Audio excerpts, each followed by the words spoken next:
காஷ்மீர் மாநிலம் பெஹல்காமில் கடந்த 24ஆம் தேதி நடைபெற்ற தீவிரவாத தாக்குதலில் 26 பேர் படுகொலை செய்யப்பட்டிருக்கிறார்கள். இந்த செயலை செய்த மனிதகுல விரோதிகளான பயங்கரவாதிகள் நிச்சயம் தண்டிக்கப்பட வேண்டியவர்கள். பயங்கரவாதிகளுக்கு மதம் என்பது கிடையாது. அவர்கள் மனிதத்தன்மையற்றவர்கள்.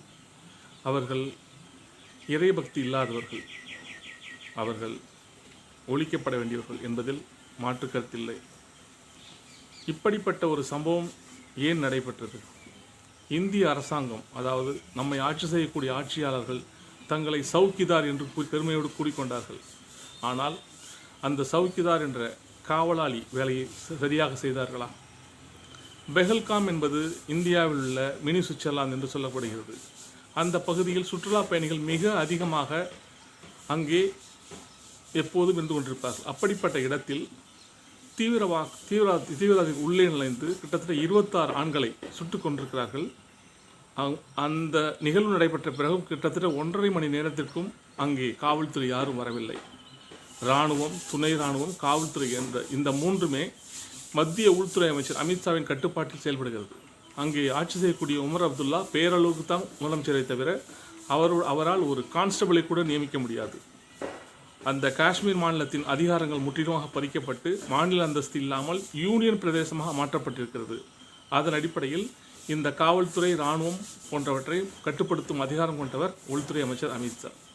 ஆனால் அங்கே நடைபெற்ற தாக்குதலில் 26 பேர் கொல்லப்பட்ட பிறகு இவர்கள் சொல்லும் காரணம் தங்களுடைய தவறுகள், தங்களுடைய பாதுகாப்பு குறைபாடு, உளவுத்துறை தோல்வி போன்றவற்றை ஏற்றுக்கொள்ளாமல்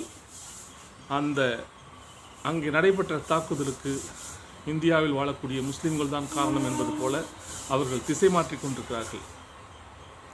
எங்கே தீவிரவாத தாக்குதல் நடந்தாலும் அதையும் தங்களுடைய தேர்தல் வெற்றிக்கு பயன்படுத்தக்கூடிய ஒரு பிரதமரையும் ஒரு உள்துறை அமைச்சரையும் நாம் பெற்றிருக்கிறோம். தீவிரவாத தாக்குதல் நடைபெற்றுவிட்டது.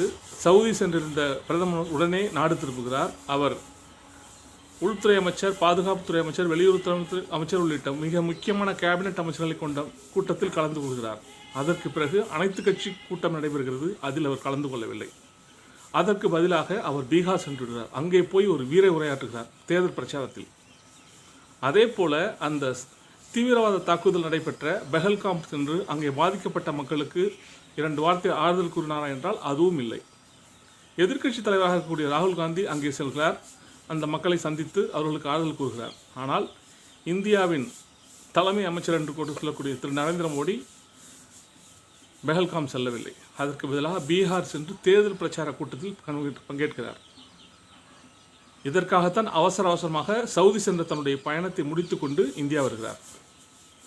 எந்த ஒரு தீவிரவாத தாக்குதலையும், அதனால் நடைபெறக்கூடிய படுகொலைகளையும் தன்னுடைய தேர்தல் வெற்றிக்காக மட்டுமே பயன்படுத்தக்கூடிய எண்ணம் கொண்ட ஒரு பிரதமரை உலக நாடுகள் எந்த நாட்டிலும் ஏற்பட்ட பிரதமரை காண முடியாது. இந்தியாவில் தான் நாம் பெற்றிருக்கிறோம். என்ன தவம் செய்தோமோ இப்படி ஒரு பிரதமரை பெறுவதற்கு என்று தான் சொல்ல தோன்றுகிறது. ஒரு தீவிரவாத தாக்குதல் நடைபெற்றுவிட்டது. அதை இந்த ஊடகங்களும் ஆட்சியாளர்கள் என்ன சொல்கிறார்கள்? இது அந்த சம்பவத்தை இந்தியாவில் வாழக்கூடிய முஸ்லீம்களுக்கு எதிராக திருப்புகிறார்கள். தீவிரவாதி சுடுமுறத்துக்கு முன்பாக ட்ரெஸ்ஸை கழட்டி பார்த்தான், உன் பேர் என்னான்னு கேட்டான், இதெல்லாம் பண்ணி தான் அந்த தாக்குதல் நடைபெற்றது. வேண்டும்னே இந்துக்களாக பார்த்து சுட்டு கொண்டான் அப்படின்ட்டு ஏதோ இந்தியாவில் வாழக்கூடிய முஸ்லீம்கள் தான் இந்த குற்றங்களுக்கெல்லாம் காரணம் என்பது போல ஒரு பிரச்சாரத்தை முன்னெடுக்கிறது இந்திய மீடியாக்கள். சுவேந்த அதிகாரி இவர் பார்த்தீங்கன்னாக்கா மேற்கு வங்காள மாநிலத்தின் பாஜகவுடைய தலைவர். அவர் அந்த படுகொலை சம்பவத்தில் தன்னுடைய கணவனை இழந்து நிற்கதியாக தவிக்கும் ஒரு பெண்ணை மிரட்டுகிறார்.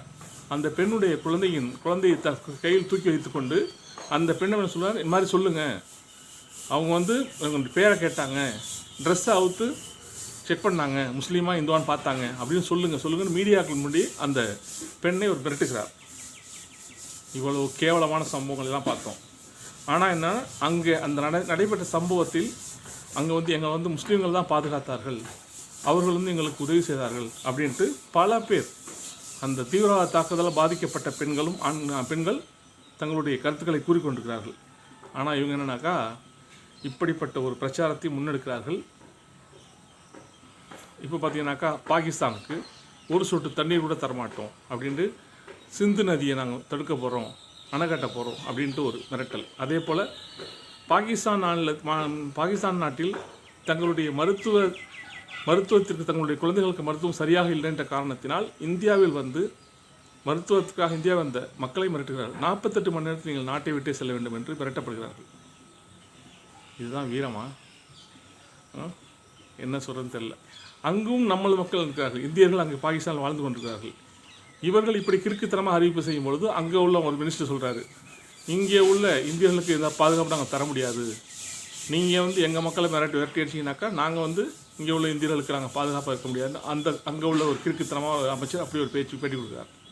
இந்த அரசியல்வாதிகள் செய்யும் இப்படிப்பட்ட ஒரு மலினமான அரசியலால் மக்கள் பாதிக்கப்படுகிறார்கள். மக்களுக்கு இவர்களுக்கு என்ன சம்பந்தம்? இந்த தீவிரவாத தாக்குதலுக்கும் பொதுவாக வாழக்கூடிய இந்தியாவில் வாழக்கூடிய மக்களுக்கும் பாகிஸ்தான் மக்களுக்கும் என்ன தொடர்பு இருக்குது? எதற்கு இவர்கள் கஷ்டப்பட வேண்டும்? அந்த அறிவு கொஞ்சம் கூட இல்லாமல் ஆட்சியாளர்கள் இப்படி தான் நடந்து கொண்டிருக்கிறார்கள். நடிகர் சித்தார்த் அவர் என்ன கருத்து சொல்லிக்கிறார் பாருங்களேன். வரலாறு உங்களை மறக்கவும் செய்யாது, மன்னிக்கவும் செய்யாது. எந்த சூழலிலும் தேர்தலில் வெற்றி பெற்றே ஆக வேண்டும் என்ற ஒற்றை நோக்கத்திற்காக மக்களை கொலை செய்து கொண்டிருப்பதை தொடருங்கள்.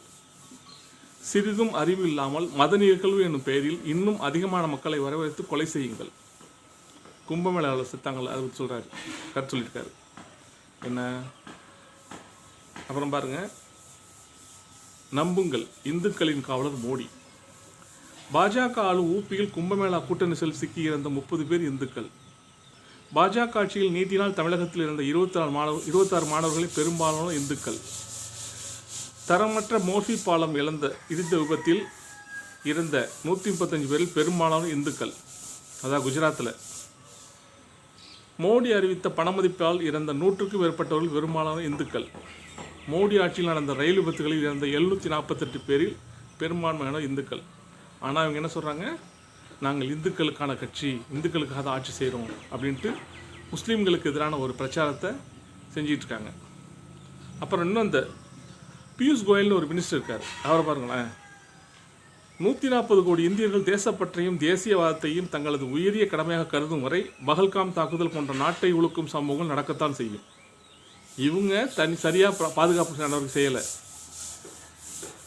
இராணுவ வீரர்கள் அங்கே இந்த பகல்காம் பகுதி நிப்பாட்டலை, காவல்துறை நிப்பாட்டலை. இப்படிப்பட்ட ஒரு தவறை அவங்க செஞ்சுட்டு எப்படி பழி போடுறாங்க. 140 கோடி மக்கள் இந்தியர்கள் தேசப்பற்றையும் தேசியவாதத்தையும் தங்களது உயரிய கடமையாக கருதும் வரை பகல்காம் தாக்குதல் போன்ற நாட்டை உழுக்கும் சம்பவங்கள் நடக்கத்தான் செய்யுமா இவர் சொல்லியிருக்காரு. அப்புறம் காப்பாற்றியவர்கள் காஷ்மீரிகள், பயங்கரவாதத்துக்கு மதம் கிடையாது. இது யார் சொல்லியிருக்காங்கனாக்கா, மக்கள் ஜனநாயக கட்சி தலைவர் முன்னாள் முதலமைச்சர் மெஹபூபா முஃப்தி அவங்க சொல்லியிருக்காங்க. பகல்காம் பயங்கரவாத தாக்குதலின் போது சுற்றுலா பயணிகள் மீட்டதுடன் மருத்துவமனையில் அவர்களுக்கு தங்கள் ரத்தத்தை கொடுத்து காப்பாற்றியது காஷ்மீர் முஸ்லீம்கள். அதன் பிறகுதான் சம்பவ இடத்துக்கு இராணுவமும் பாதுகாப்பு படைகளும் அரசும் உதவ வந்தன. காயமடைந்தவர்களை வயல் கணக்கில் நடந்து சென்று காப்பாற்றிய சஜாத் பற்றியோ டாக்ஸி ஓட்டுநர் பற்றியோ காப்பாற்றும் முயற்சியில் இருந்த ஆதில் ஷா பற்றியும் யாரும் பேசவில்லை. காப்பாற்றிய அனைவரும் முஸ்லீம்கள் தான். இவர்கள் அனைவரும் காஷ்மீரிகள். நாங்கள் காஷ்மீர்கள் பயங்கரவாதத்துக்கு மதம் கிடையாது. நாட்டில் பல பகுதிகளில் முஸ்லீம்கள் கொடூரமாக தாக்கப்படும் சம்பவங்கள் நடக்கின்றன. அதற்காக ஒவ்வொரு இந்துவும் தாக்குதல் நடத்துவதாக சொல்ல முடியாது சொல்லியிருக்காங்க. இப்போ நீங்களே பார்க்குறோம், எத்தனை முஸ்லீம்கள் அடித்து கொல்லப்படுகிறாங்க. மாட்டின் பெயரால் மாட்டுக்கறி வச்சுருந்தாரு, மாட்டை ஓட்டிகிட்டு போனார். ஒரு மாடு வளர்ப்பதற்காக ஒரு பசுமாட்டை வாங்கிட்டு போனால் கூட நீ மாட்டை வெட்டி இறைச்சிக்காக விற்க போகிற, அதுக்கு நான் அடிச்சே கொள்கிறாங்க. ஜெய் ஸ்ரீராம் சொல்லு அப்படின்னு சொல்லிட்டு அடித்து கொள்கிறாங்க. வட மாநிலங்களில் தினம் இப்படிப்பட்ட சம்பவங்கள் நடந்துகிட்ருக்கு. நம்ம நியூஸ் பார்த்துக்கிட்டு தான் இருக்கோம். அப்படிலாம் செய்கிறதுனால எல்லா இந்துக்களும் செய்யாங்கன்னு சொல்ல முடியாது. 99% இந்துக்கள் நல்லவர்கள் தான். 1% தான் இந்துத்துவ வெறியர்களாக மத வெறியர்களாக இருக்காங்க. அந்த 1% வெறியர்கள் செய்யக்கூடிய செயல்னால் 99% மக்களை இந்துக்களை வந்து யாரும் வெறுக்கலை. எல்லாருமே நம்ம சகோதரத்தோடு தான் பழகிட்டு இருக்கோம், அன்பு செலுத்திட்டு இருக்கோம். அதே போல் எவனோ ஒரு பயங்கரவாதி தீவிரவாதி செய்கிற தவறுக்காக இந்தியாவில் உள்ள முஸ்லீம்கள்லாம் வந்து தீவிரவாதிகள் பயங்கரவாதி சொன்னால் எப்படி சொல்லுங்கள்? இப்படிப்பட்ட சம்பவங்கள் தான் தொடர்ந்து நடந்துகிட்டு இருக்கு. இந்த நாட்டை ஆளக்கூடிய பிரதமர் தேர்தலுக்காக ஏற்கனவே புல்வாமா தாக்குதல் 41 இராணுவ கொலை செய்யப்பட்ட சம்பவத்தை பயன்படுத்தி 2019 தேர்தலில் ஒரு மிகப்பெரிய வெற்றி பெற்றார் நம் இந்திய பிரதமர். இப்போ பார்த்தீங்கன்னாக்கா இப்படி ஒரு பெரிய சம்பவம் நடந்திருக்கு, தீவிரவாத தாக்குதல், பயங்கரவாத தாக்குதல் நடந்திருக்கு. அங்கே போய் அந்த மக்களை சந்தித்து ஆதரவு சொல்வது பதிலாக அவர் தேர்தல் பிரச்சார கூட்டத்தில் கலந்துட்டு வீரவாசம் பேசுகிறாரு. இந்த சம்பவத்தை தொடர்பு அனைவரும் கற்பனைக்கு எட்டாதவர்கள் தண்டிக்கப்படுவார்கள் அப்படிங்கிறாரு. பாகிஸ்தானுக்கு நாங்கள் சிந்து நதியை நிப்பாட்டிடுவோங்கிறாரு. சிந்து நதியை நிப்பாட்டி என்ன பண்ண முடியும்? தேக்கி வைக்க முடியுமா? அதுக்கான கட்டமைப்பு நம்மள்கிட்ட இருக்கா? அப்படிப்பட்ட ஒரு அணையை கட்டி வச்சுருக்கோமா? எதுவுமே கிடையாது. வீரவசனம். அறிவை கொண்டு சிந்திப்பதே இல்லை, ஏதோ வாய்க்கு அந்த மாதிரி பேச வேண்டியது. இப்படிப்பட்ட ஆட்சியாளர்கள் தான் ஆண்டு கொண்டிருக்கிறார்கள். பாகிஸ்தான் அறிவிக்கிறோம், நாங்கள் நேர்மையான நடுநிலையான இதுக்கு விசாரணைக்கு ஒத்துழைக்கிறோம், நாங்கள் தான் இப்படிப்பட்ட ஒரு தாக்குதல் நடத்தணும்னு நாங்கள் செய்கிறோம், எந்த அடிப்படையில் ஆதாரத்தை சொல்கிறீங்க, நாங்கள் விசாரணைக்கு தயாராக இருக்கோம் அப்படின்னு அவங்க அறிவிக்கிறாங்க. ஆனால் அதுக்கு சரியான பதில் சொல்லலை. சரியான முறையில் அந்த இடத்தில் பாதுகாப்பு ஏற்படுத்த முடியலை. கிட்டத்தட்ட 200 கிலோமீட்டர் 300 கிலோமீட்டர் உள்ளே 3 பேர் சுட்டு கொண்டு போயிருக்கான். 3 பேர் உள்ளே 26 பேர் சுட்டு கொண்டிருக்கான். அதையெல்லாம் சரியான ஒரு பாதுகாப்பு, தங்களுடைய தோல்வியை ஏற்றுக்கொள்ளாமல் இப்படி மற்றவர்கள் மேலே பழி போட்டு இப்படிப்பட்ட ஒரு செயல்களை தொடர்ந்து இந்திய அரசு செய்துட்டுருக்கு. இந்துக்கள் எல்லாம் பார்த்துட்டே தான் இருக்கீங்க. பெரும்பான்மை சகோதரர்களே, இந்த நாடு இதே போல போயிட்டே இருந்துச்சுனாக்கா வருங்காலத்தில் நம்மளுடைய வாழ்க்கை எப்படி இருக்குன்னு தெரியல. வேற்றுமையில் ஒற்றுமை என்று வாழக்கூடிய நாடு இது. இப்படிப்பட்ட நாட்டை கடந்த 10 ஆண்டுகளாக எப்படியெல்லாம் சின்னாபனப்படுத்தி வச்சுருக்காங்க, சீரழித்து வச்சுருக்காங்கன்னு நம்ம பார்த்துட்டு தான் இருக்கீங்க. மக்களுடைய மனசுங்களில் மதவெறி ஏற்றப்படுகிறது. மதவெறியை ஊட்டி ஊட்டி வளர்த்துக்கிட்டு இருக்கு.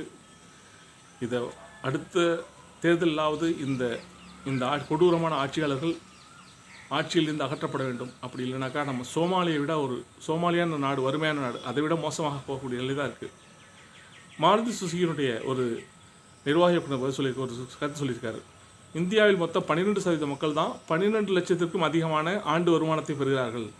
அந்த 12% மக்கள் மட்டுமே கார் வாங்கக்கூடிய ஒரு தகுதியை பெற்றிருக்கிறார்கள். மீதமுள்ள 88% மக்களால் கார் வாங்கக்கூடிய அளவு அவர் சம்பாதிக்கலை, அதனால் அவர் கார் வாங்குவதில்லை அப்படின்னு கருத்து சொல்லியிருக்காரு.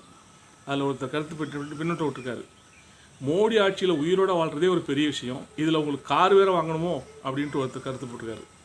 இப்படிப்பட்ட ஒரு நிலையில் தான் நான் வாழ்ந்துட்டுருக்கோம். இந்த நிலை எப்போது மாறும், நம்ம இதிலேருந்து மீண்டு வருமா என்பதை காலம்தான் பதில் சொல்லணும். தேங்க்ஸ் ஃபார் வாட்சிங்.